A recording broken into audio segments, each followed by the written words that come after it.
Everybody still good? Yeah. Oh, yes. Everybody's good. We already wanted to know Ray's opinion on the Finals MVP talk that we got. Us. Finals MVP. It's got to be Giannis, right? I think that's a no-brainer. I think once the Bucks win this, it will be Giannis, right? I mean, the numbers he's putting up are nearing historic proportions. I think the fact that he's doing this on a bum knee too, like people aren't talking about that anymore. Like no one was sure whether he'd even be available for this series, right? And he goes out there, he tested out game 1 and still puts up big numbers.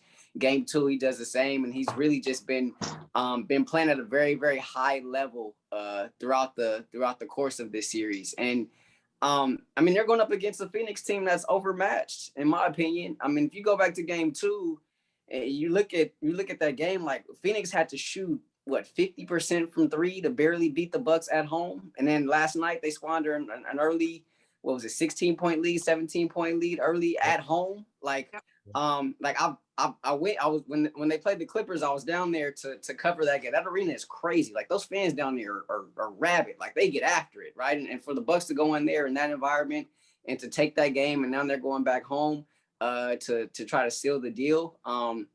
I don't know. In my opinion, like this series is over, and Giannis is the MVP. Crown him. Go ahead, crown him. It's time. I think if the Bucks win, Chris Middleton's the MVP. No. Yeah, I think he is. and Chris Paul has got to go. These are 2 games he's got to put up gigantic numbers. So what I'm saying is like they're only losing because he stopped putting up gigantic numbers. If you look at his numbers before when they were winning, and you look at the last 3, his numbers dropped, and his numbers are small all the way through 3 quarters. So he has to come big in the beginning of games. He's got to assert himself the mid-range game in the beginning of games quickly. So I don't know, man. He's got to pull off the miracle in my mind. He's got to put up 36, 37, 12, 8.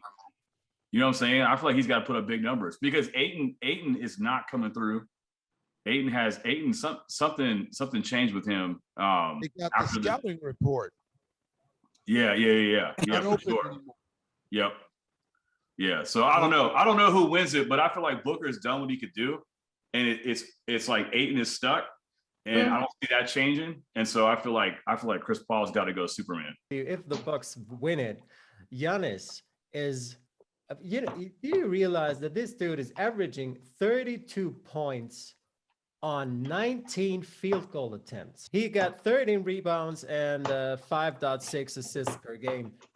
And this is just crazy stuff. And if he ever learns how to shoot the ball from the outside, just I don't know, a touch better. And there it is. We will have probably a guy that probably will go for the GOAT title at a certain point. But he doesn't have to. Like he's about to win a championship and is very marginal from the 3 and kind of suspect at the free throw line as well. And he's 1 game away from winning the title in Milwaukee of all places. Like we're talking about Milwaukee. Like he's taken this franchise and have lifted them to on the brink of a championship. And, only 1 time have they done that before. And that's when they had some dude named Kareem, right? So, I mean, Oscar Robertson. It's crazy what he's doing.